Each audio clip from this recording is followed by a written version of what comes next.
Bismillahirrahmanirrahim. Tawalli Asy-Sya'rawi disebut dengan penafsiran Qul huwallahu ahad. Ahad itu artinya satu kesatuan yang utuh yang tidak tersusun dari apapun. Kita manusia ini tersusun, malaikat juga tersusun. Walaupun kita tidak bisa melihatnya, bahkan malaikat itu ada sayapnya, itu kan susunannya. Jin juga ada susunannya, hewan ada susunannya, semua makhluk itu ada susunannya. Hatta alam semesta ini ada susunan dan rangkaiannya. Allah tidak memiliki hal tersebut. Baik, kita sambung. Wa annahu la yahidduhul miqdar. Allah itu tidak dibatasi oleh ukuran tertentu. Kita ini dibatasi, ada yang tinggi kita itu 150, ada yang 160, ada yang 170, ada yang 180. Kalau pemain basket ada yang 210 mungkin. Yang tinggi-tinggi itu di NBA, tetap ada batasannya. Lebarnya juga ada batasannya. Segendut apapun orang tetap ada batasan yang bisa diukur. Masjid ini ada ukuran panjang dan lebarnya. Desa kita, komplek kita itu juga ada ukurannya. Hatta negara kita itu ada ukurannya. Lautan itu juga ada ukurannya. Bumi ini ada ukurannya. Makanya ada skala dalam pembuatan map itu. Dalam pembuatan peta itu ada skala. Kenapa? Karena bisa terukur. Segala sesuatu yang bisa diukur mesti namanya makhluk. Allah tidak boleh dibatasi oleh ukuran apapun. Entah ukuran panjang, lebar, kedalaman, tebal, tipis, semuanya dinafikan pada Allah. Wala tahwihil aqtar wala tahitu bihil jihad. Kemudian Allah tidak batasi oleh sisi dan sudut. Kita ini ada sisi, ada sudutnya. Semua kita ini punya sisi. Kalau ditanya apa sisi dari tubuh kita? Tangan. Kalau di sebelah kanan ya tangan kanan, sebelah kiri ya tangan kiri. Di depan ya perut, di belakang ya punggung. Mesti ada. Di semua sisi itu ada batasan. Makanya coba lihat batasan negara itu kan biasa disebut. Palestina itu letaknya di mana? Palestina itu letaknya berbatasan dengan utara itu dengan Lebanon. Kenapa ada penyebutan itu? Karena ada bisa diukur. Karena dia ada batasannya, ada sisinya, ada ujungnya.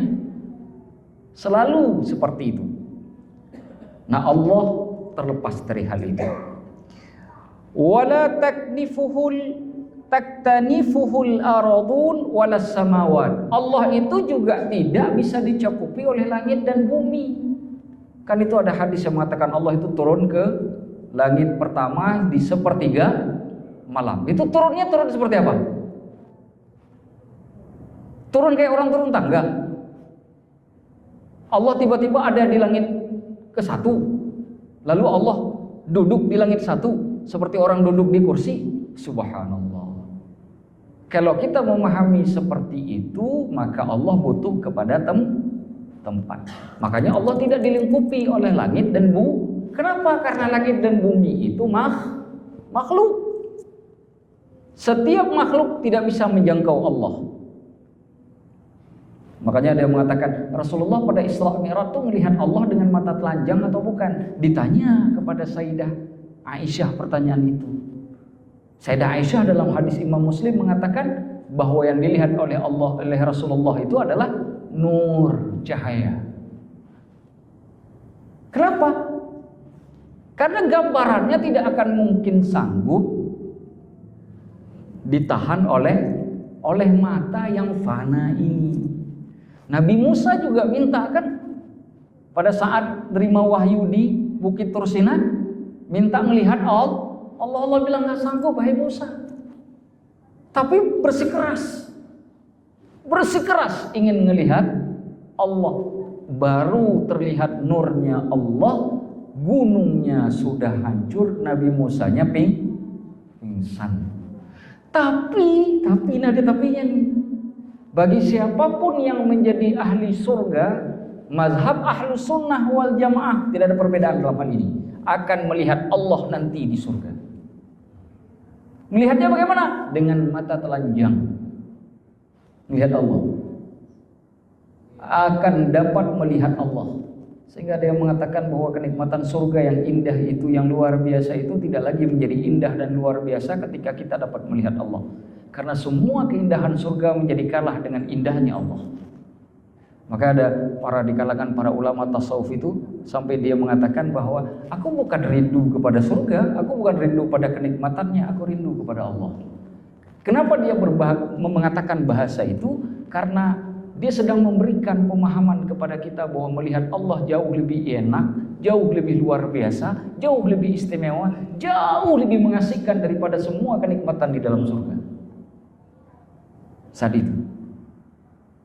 Makanya kan bahasanya apa? Inna lillahi wa inna. Kenapa itu ilaihi raji'un? Cuma hanya urusan mempertanggungjawabkannya saja? Bukan. Juga ada sebuah kenikmatan yang bisa didapatkan oleh hamba Allah, yaitu bertemu dengan Sang Pencipta. Kenapa setiap lebaran orang Jakarta itu pengen pulang kampung? Kenapa? Setiap lebaran Idul Fitri Jakarta itu kosong. Saya biasanya tuh kalau misalkan hari pertama lebaran tuh saya suka keliling pakai motor, Pak. Pernah bensin mau habis, kebingungan mau ngisi bensin di mana. Hari pertama. Kenapa? Karena saya nggak pernah menyaksikan Jakarta seperti hari itu. Tadi aja saya berangkat dari Ciputat ke sini 1 jam lebih nyampe di sini. Tetap aja kena masbuk di sininya. Saking macetnya. Tapi hari lebaran tuh jadi kosong. Pertanyaannya, kemana orang Jakarta? Mudik. Kenapa harus mudik? Memang nggak bisa kalau nggak mudik. Coba tanya aku sama Mas, di sini juga banyak tuh yang mudik. Karena itu adalah kenikmatan. Seperti kembali ke tempat asalnya. Maka kenikmatan kita manusia kembali ketika kita bertemu dengan Allah. Itu kenikmatannya. Lanjut. Wa annahu mustawin 'alal 'arsy. Allah itu beristiwa di atas arasy. Bagaimana Allah beristiwa? Kan ada itu ayatnya kan? Wa 'alal 'arsyis tawa. Innallaha stawa 'alal 'arsy. Itu ayatnya itu. Allah beristiwa di atas arasy. Pertanyaannya apa itu istiwa? Kalau kita baca terjemahan Kementerian Agama, kata istiwa itu diartikan bersemayam. Betul ya? Bahwasanya Allah bersemayam di atas arasy. Lalu kata semayam itu kita tanya kepada Kamus Besar Indonesia, apa arti bersemayam? Apa, Pak? Hah? Apa? Tinggal. Bersemayam itu seakan-akan kita berada di dalam sesuatu, betul nggak? Seperti masuk ke dalam sesuatu itu bersemayam itu. Ada jin masuk ke tubuh manusia nggak mau keluar, namanya bersemayam. Itu kan? Betul nggak? Jadi masuk ke dalam sesuatu, menetap di situ, namanya pertanyaannya, apa cocok kalimat itu dinisbahkan ke Allah? Makanya banyak kritikan tuh terhadap terjemahan Kementerian Agama ketika menggunakan kata bersemayam. Kok kata bersemayam seperti ruh ya? Kok kata bersemayam seperti jin ya? Yang kemudian kalimat itu, kata itu ketika digunakan oleh Allah kok rasa-rasanya kurang layak. Makanya Imam Malik dulu majelis begini, ada orang nanya, fa kaifa yastawillah, Allah itu beristiwanya bagaimana? Diusir dari majelisnya oleh Imam Malik. Kenapa? Karena kalau dijelaskan mesti bayangan orang awam khususnya nanti ya seperti kata bersemayam itu. Maka terkenalah kalimat Imam Malik, al-istiwa'u ma'lum. Bagaimana istiwanya Allah itu, apa makna istiwa itu maklum, sudah dipahami. Maksud dipahami itu apa? Tidak boleh mengurangi hakikat keagungan dan ketinggian Allah. Ingat itu. Sifat Allah ketika dinisbahkan, diperjelas tentang kondisi Allah, tidak boleh mengurangi keagungan dan ketinggian Allah. Kalau Allah masuk ke dalam makhluknya atau berada di dalam makhluknya, bersemayam di dalam makhluknya, kira-kira layak nggak dengan keagungan Allah? Ini yang dikritik, kalimat bersemayam. Bukan kalimat istiwanya ya, tapi kalimat bersemayam ketika terjemahan bahasa Indonesia itu digunakan. Bukan kata istiwa, karena istiwa itu dalam Al-Quran. Makanya Imam Malik mengatakan al-istiwa'u ma'lum wa kaifiyatuhu majhul. Bagaimana istiwanya Allah? Kita tidak tahu. Kita tidak tahu. Wasu'alu anhu bid'ah. Kalau berani nanya bagaimana Allah beristiwa di atas arsy, itulah bid'ah yang sesungguhnya. Makanya para ulama dulu di kalangan salafus saleh, dia mengambil pemahaman tafwid. Apa itu tafwid? Disebut tafwid karena ada kalimat ufawwidu muradahu ilallah. Aku sandarkan pemahamannya kepada apa yang Allah maksudkan. Tidak mau cerita. Lahirlah namanya madhab tafwid. Siapa imamnya? Imam Ahmad bin Hanbal. Madhab tafwid itu dari kalangan ahlul hadis. Madhab tafwid. Ini bagi orang-orang yang ilmu akidahnya masih biasa-biasa, tafwid ini lebih selamat. Bagaimana Allah beristiwa? Allahu a'lamu bishawab. Allah serahkan saja kepada Allah. Bagaimana yang Allah inginkan, begitulah maksudnya. Jangan coba-coba melangkah. Istiwa Allah itu kalau beristiwa itu ya duduk. Tapi duduknya Allah itu bukan kayak duduk. Itu kalau kita perjelas itu, apalagi ilmu akidahnya, insya Allah kemana-mana itu. Maka madhab tafwid lebih baik bagi orang yang gak paham. Tapi belakangan muncul karena filsafat berkembang di dunia Islam. Islam tidak hanya bagi orang Arab saja. Sudah berhubungan dengan orang Romawi, sudah berhubungan dengan orang Turki, sudah berhubungan dengan orang Persia, yang dalam perkembangannya kelompok-kelompok ini secara pemikiran jauh lebih maju daripada bangsa Arab. Timbul banyak pertanyaan. Mereka tidak bisa bicara bahasa Arab. Mereka bertanya, bagaimana istiwa? Bagaimana ini? Bagaimana itu? Bagaimana ini? Mereka bertanya karena mereka tidak bisa bahasa Arab. Maka pada saat itulah kemudian orang Arab harus memperjelas, karena ini orang Ajam, bukan orang Arab. Harus diperjelas. Tapi untuk memperjelas itu, kalau menggunakan bahasa yang salah bisa membawa mereka ke murtadan. Lahirlah konsep yang disebut takwil. Itu tujuannya.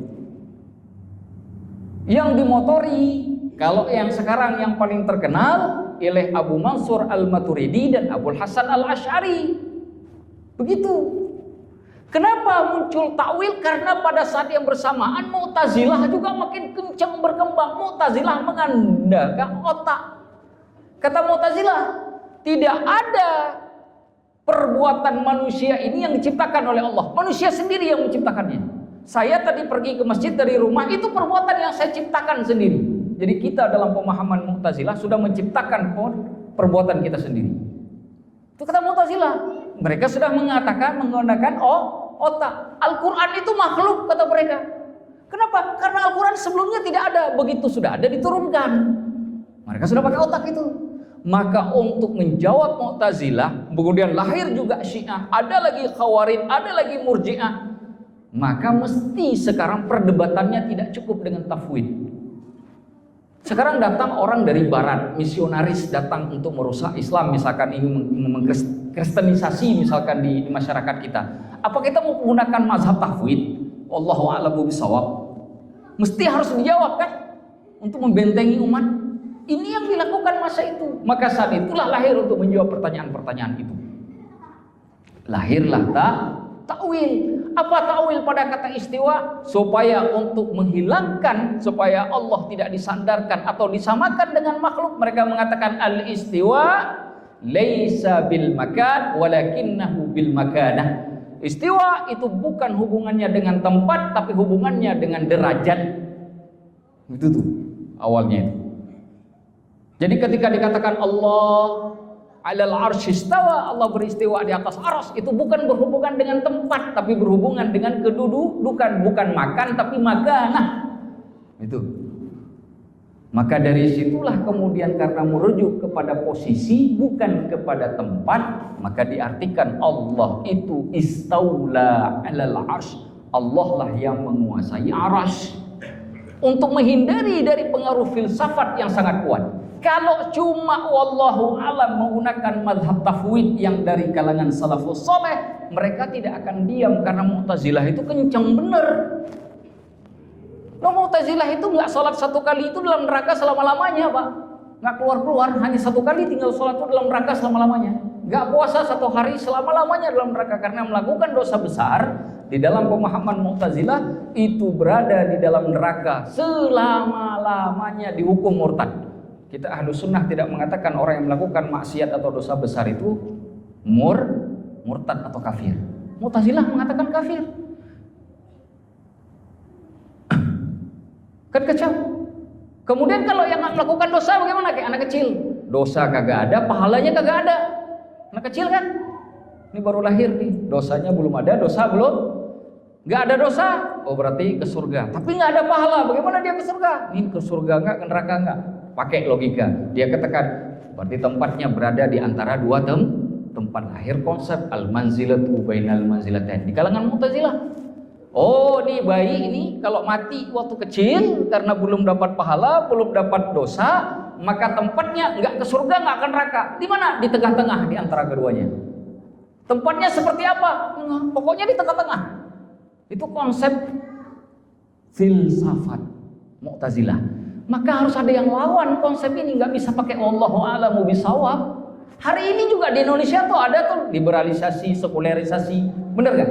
Mau wallahu a'lam bishawab juga. Maka digunakanlah konsep takwil ini untuk mensucikan Allah dari pengaruh-pengaruh pemahaman-pemahaman logis karena banyaknya berhubungan dengan bangsa lain masa itu. Apalagi kitab-kitab filsafat saat itu sudah diterjemahkan ke dalam bahasa Arab. Al-Kindi sudah lewat, sudah ada Ibnu Sina, Al-Farabi masa itu. Pemahaman filsafat Aristoteles itu sudah masuk ke dalam pemahaman studi Islam saat itu. Suka atau tidak suka, para ulama itu harus memilah-milah mana yang bisa dipakai, mana yang tidak bisa dipakai. Itu dipilah-pilah, nggak semuanya diterima, ditelan bulat-bulat, nggak begitu juga. Makanya kalau kita baca kitab Al-Munqidh min ad-Dhalalnya Imam Al-Ghazali misalkan, Imam Ghazali dengan tegas mengatakan 18 masalah yang bermasalah pada filsafat Aristoteles, 3 diantaranya kafir, bisa membawa kita ke murtad. Sisanya sesat alias bid'ah. Tapi selain dari yang itu semuanya boleh. Itu dipilah-pilah itu.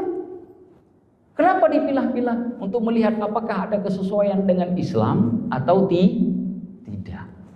Begitu. Nah, hal-hal semacam itulah yang kemudian dilakukan.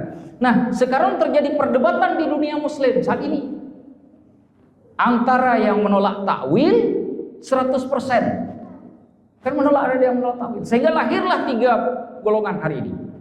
Golongan pertama tafwid, ini golongannya ahlul hadis. Dia dari sejak awal sudah tafwid. Total tafwid sama sekali.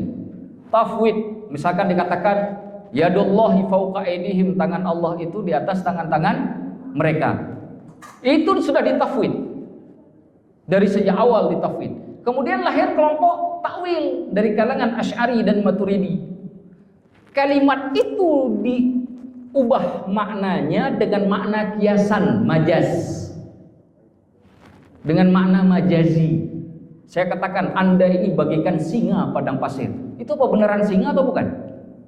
Bukan, artinya berani. Itu ada dalam bahasa Arab. Inilah yang kemudian digunakan oleh orang-orang takwil, melihat makna tapi yang berkesesuaian dengan keagungan dan korinahnya tidak boleh hilang. Kalau hilang korinah, salah maknanya. Nggak bisa seenaknya ditakwilkan. Takwil itu ada metodologinya. Yang ketiga lahir mazhabnya Ibnu Taimiyah. Ibnu Taimiyah mengisbat baru mentafwid. Diisbat dulu baru ditafwid. Apa mengisbat? Bahwa Allah itu punya yad, punya tangan, tapi difatafwid. Bagaimana tangannya Allah? Wallahu a'lam bishawab. Itu pemahaman Ibnu Taimiyah. Jadi ada 3 sekarang muncul di masyarakat kita. Bukan hanya di Indonesia, di dunia. 3 sekarang. Tafwid, isbat wa tafwid, dan yang ketiga takwil. Duluan muncul tafwid, yang kedua takwil, yang ketiga baru belakangan. Di sekitar abad ke-14. Baru munculnya Ibnu Taimiyah dengan isbat wa tafwid. Mengisbat dulu baru ditafwid. Mengisbat makna tapi mentafwid bentuk atau cara pada sifat Allah itu. Itu 3 itu. Nah, saya tidak dalam posisi mana yang benar, mana yang salah. Tapi kalau ditanya Ustadz yang mana yang Ustadz ambil, saya Asy'ari dan Maturidi. Dan saya juga mengikuti madhab tafwid. Kalau pada golongan orang yang awam, saya lebih baik tafwid. Kenapa tafwid? Karena kalau dijelaskan pakai ta'wil belum tentu dia bisa mengerti. Bisa kacau. Tapi di tengah orang terpelajar, nggak cukup di tafwid. Kita nanti yang dikacaukan oleh dia. Kita harus gunakan ta'wil. Itsbat dan tafwid tidak saya gunakan. Kenapa tidak saya gunakan itsbat wa tafwid? Kalau di itsbat baru di tafwid, muncul pemahaman nanti di orang Allah itu punya tangan, Allah itu punya betis, Allah itu punya kaki, Allah itu punya telinga. Lalu orang awam akan berpikir, ini telinganya apa telinga seperti manusia atau bagaimana? Orang awam suka atau tidak suka pasti di otaknya muncul itu pemahaman itu. Seberapa kuat pun kita menahan pasti muncul pemahaman itu. Kalau saya katakan makanan ini enak, mesti di kepala saya tuh pasti berpikir bagaimana enaknya makanan. Nggak perlu kita katakan kita nggak akan berpikir, pasti berpikir. Kalau saya katakan Allah punya telinga sedikit, kita pasti akan berpikir Allah itu pasti bagaimana bentuknya telinga Allah. Pasti akan berpikir. Kalau di itsbat, maka kenapa tidak saya gunakan? Tapi saya tidak mau terlibat di dalam perdebatan yang hari ini untuk sampai saling mengkafirkan. Saya tidak mau sampai ke tingkat itu. Kenapa? Karena ini tidak lagi perdebatan kita dengan Mu'tazilah, perdebatan kita dengan Khawarij, perdebatan kita dengan Syiah. Saling mengkafirkan ini sudah terjadi, kitab-kitabnya banyak, Pak. Di Mesir itu ada seorang syekh namanya Mustafa Al-Adawi, itu mengkafirkan Asy'ari seluruhnya. Orang Asy'ari seluruhnya itu kafir kata dia. Padahal tahu nggak berapa jumlah Asy'ari di dunia ini? Asy'ari dan Maturidi di dunia ini 99%. Cuma 1% berarti di surga, 99% ini neraka semua menurut dia. Sekarang kan enggak jadi, sudah enggak menarik perdebatan atau penjelasan tentang ilmu akidah kalau begini cara kita belajarnya. Ya kan? Nah, kembali kepada tema awal, bagaimana Allah beristiwa? Kalau kita tafwid, kita katakan Allah yang Maha tahu bagaimana yang Allah maksud dengan ayat itu. Tafwid namanya. Itulah mazhab salafus saleh. Tapi kalau ada orang yang bikin ngaco ke kita nih pikiran kita, maka kita boleh gunakan ta'wil. Yang disebut dengan beristiwa itu bukan duduk seperti kita duduk di atas kursi, tapi itu adalah menguasai, karena Allah ini menguasai alam semesta. Sedangkan arsy, sepakat ahlus sunnah wal jamaah, arsy itu makhluk. Arsy itu makhluk. Kalau Allah duduk di atas arsy, pasti Allah butuh kepada makhluk. Pertanyaannya, bagaimana pertanggungjawabannya dengan walam yakul lahu kufuwan ahad, Allahus samad. Allah kan Allahus samad kan? Berarti arsy yang butuh Allah, Allah yang butuh arsy? Allah yang butuh arsy apa arsy yang butuh Allah? Arsy yang butuh Allah, karena Allahus samad. Allah itu tempat bergantung segala sesuatu. Makhluk seluruhnya bergantung kepada Allah. Berarti arsy bergantung kepada Allah, bukan Allah yang bergantung kepada arsy. Clear ya? Ini yang disebut dengan yaliqu bi 'azmatillah, sesuai dengan keagungan Allah. Nah, kata Imam Al-Ghazali tentang istiwa 'alal 'arsy, 'alal wajhi alladhi qalahu, sesuai dengan bentuk yang Allah inginkan. Lihat, beliau itu juga menggunakan bahasa tafwid. Bahasa tafwid ini. Bagaimana istiwa Allah 'alal wajhi alladhi qalahu, atas bentuk yang Allah inginkan sendiri. Wabil ma'na alladhi aradahu, dan dengan makna yang diinginkan juga oleh Allah. Itu tafwid. Imam Al-Ghazali ini Asy'ariyah tapi menggunakan tafwid pada bab awal. Artinya apa? Beliau ingin menjelaskan ke kita, beliau tidak lepas dari ahlus sunnah wal jamaah, tidak lepas dari salafus saleh, meskipun ada yang menuduh macam-macam ke Imam Ghazali. Saya menemukan ada orang yang menuduh Imam Ghazali hari ini bahwa beliau itu sesat dalam bab akidah. Na'udzubillah tsumma na'udzubillah.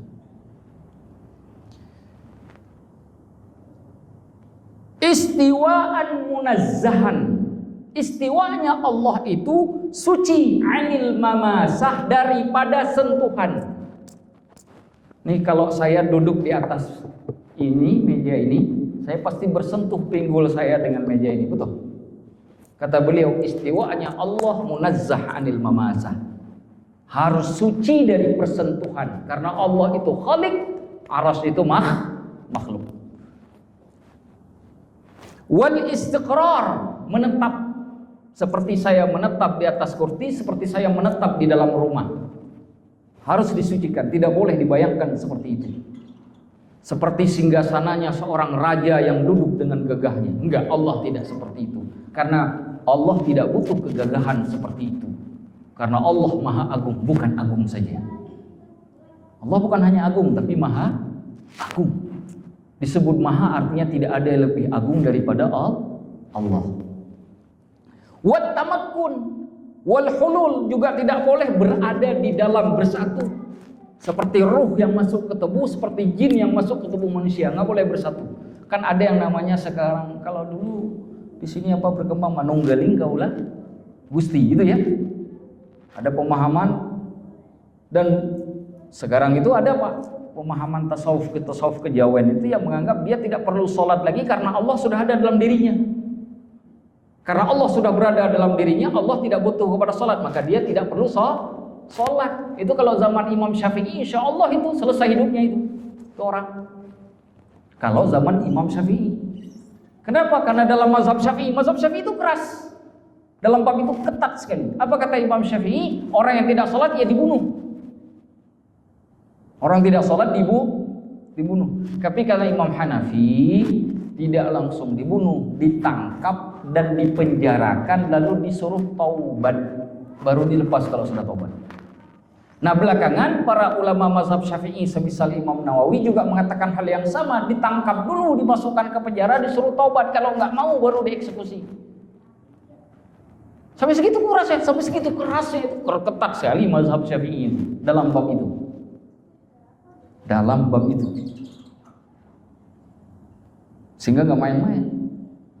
Makanya kalau di rumah kita ada yang anggota keluarga kita yang tidak sholat, jangan tenang-tenang saja. Anak nggak sholat, bapaknya santai saja di depan rumah minum kopi sambil ngerokok. Nggak boleh tenang. Kenapa nggak boleh tenang? Karena pertanggungjawabannya kepada Allah bukan hanya kepada anak tersebut. Kita yang kepala rumah tangga juga akan dituntut oleh Allah. Walaupun kita sudah sholat tahajud dan duha sekalipun. Jadi kalau ada anak kita yang nggak sholat sedangkan dia sudah wajib sholat, Pak, jangan tenang dengan rokok dan segelas kopi di depan rumah. Kalau itu belum diluruskan. Oh nggak gampang. Makanya saya selalu cerita tuh di majelis tuh. Perkataan Buya Hamka itu. Kalau hidup hanya urusan ngasih makan saja. Kalau cuma beranak itu hanya cuma ngasih makan anak kita, apa bedanya kita dengan yang 4 kaki? Kata beliau, apa bedanya kita dengan sapi? Apa bedanya kita dengan monyet? Itu bahasa Buya Hamka.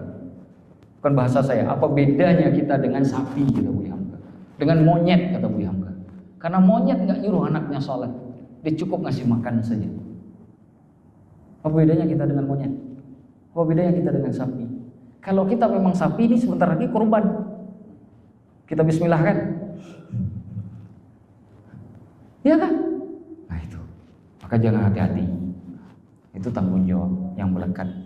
Insya Allah kalau sudah kita lakukan, anaknya masih bandel, nggak mau segala macam, insya Allah tanggung jawab kita lepas dari Allah.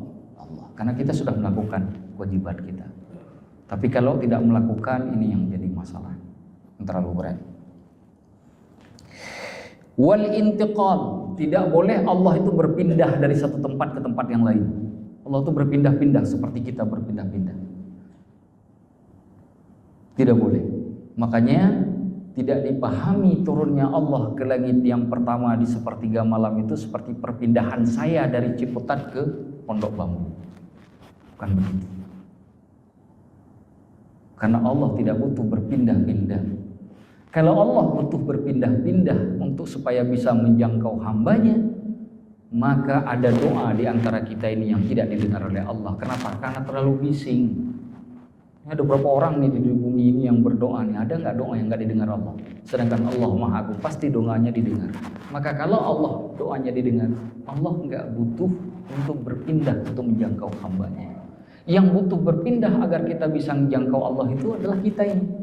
Tadi di rumah kita pindah ke masjid. Kenapa? Karena masjid tempatnya lebih istimewa.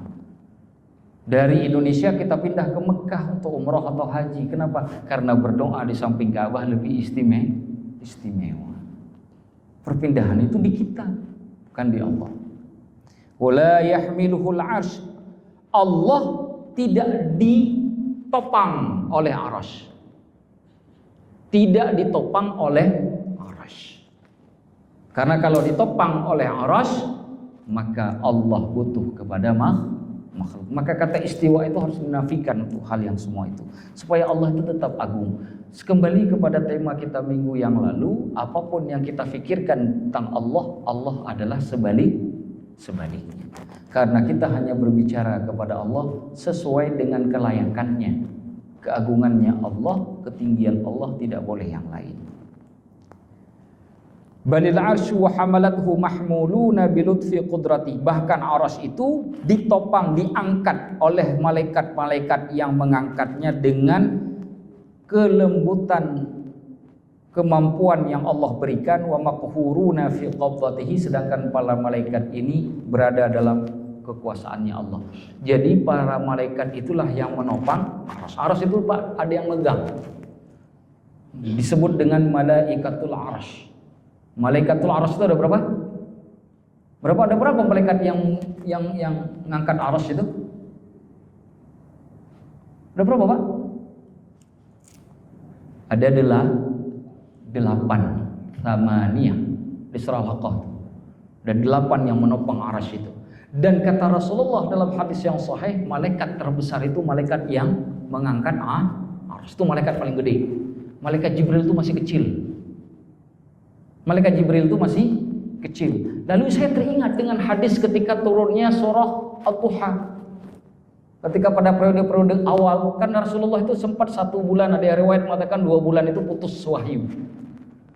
Lalu Rasulullah timbul gelisah, nih Allah apa-apa, jangan-jangan Allah sudah meninggalkanku. Lalu datang malaikat Jibril membawa wadduha wal laili idza saja dan seterusnya, yang mengatakan bahwa Allah tidak pernah meninggalkan Rasulnya. Ketika Rasulullah melihat malaikat Jibril, itu malaikat Jibril penuh, memenuhi langit. Itu malaikat Jibril itu segede itu tuh. Saya membayangkan nih, kita di dunia ini dihimpit malaikat Jibril, selesai nih, tinggal ditiup saja. Baru malaikat Jibril. Bagaimana kalau malaikat arsy-nya yang marah? Bagaimana kalau malaikat arsy-nya yang marah? Karena cerita kaum Sodom Pak, yang homoseksual itu, kaum Nabi Lut, itu ketika malaikat datang, itu malaikat menghantam bumi, itu terbelah, bumi itu terangkat Pak. Jadi dari atas dijatuhkan meteor oleh Allah, tapi di bawahnya bumi juga terangkat karena ditebas dengan sayapnya malaikat. Dengan sayap saja itu bisa bumi terangkat. Kita ini apa dibanding malaikat Allah itu? Enggak ada apa-apanya itu. Saya membaca kisah perang Badar. Kisah perang Badar itu menarik. Kenapa? Karena orang-orang kafir saat itu ketika masuk Islam, dia bercerita apa yang terjadi pada saat perang Badar. Kata mereka melihat ada orang berpakaian putih sedang naik kuda, itu sedang menebas cambuk di atas kepala setiap orang. Itu orang kafir juga melihatnya itu. Pertanyaannya sederhana, memang malaikat nggak bisa itu satu kali tebas itu semua kafir itu 1000 orang yang di perang Badar itu mati seluruhnya. Lalu saya baca di kitab Ar-Rahiqul Makhtum, kata Syekh Safiur Rahman Buburi begini, malaikat itu kan makhluk Allah yang tidak pernah menentang apapun yang diperintahkan. Kalau Allah mengatakan seperti ini ukurannya, dia akan jalankan ukuran ini. Misalkan begini, ada di antara masyarakat kita misalkan mau dicabut nyawa oleh malaikat maut, tempatnya di Surabaya hari ini, tanggal ini, jam ini, padahal orangnya masih di Jakarta. Mesti pada saat itu dia pasti ada di Surabaya. Apapun sebabnya, entah berkunjung temannya, entah diundang oleh temannya, pokoknya dia ada di Surabaya saat itu sehingga malaikat bisa mencabut nyawa. Dan itu enggak meleset sedikit pun. Yang suka meleset kan kita Pak, janji jam 9 datangnya jam, nah itu kan kita suka meleset, makanya kita nggak bisa jadi malaikat maut. Malaikat maut nggak meleset. Malaikat semua begitu nggak meleset. Kalau ukuran, makanya kan kenapa malaikat nggak boleh meleset? Coba bayangkan kalau misalkan malaikat Jibril korupsi ayat. Ayat Ad-Duha atau surat Al-Ikhlas itu yang harusnya 4 ayat diturunkan cuma 2 ayat oleh malaikat Jibril. Sisanya disimpan buat sendiri, buat korupsi. Contoh misalkan, kira-kira kacau nggak hidup ini? Kacau nggak? Makanya supaya tidak terjadinya korupsi, malaikat itu diciptakan oleh Allah tidak boleh melanggar sedikit pun, ukurannya pas. Dan Allah jelaskan itu dalam Al-Quran, la ya'sunallaha ma amarahum wa yaf'aluna ma yu'marun. Mereka tidak pernah bermaksiat kepada Allah terhadap apa yang diperintahkan, dan mereka selalu melakukan apa yang diperintahkan. Supaya kalau tidak, ini kacau agama. Kacau. Itu dia.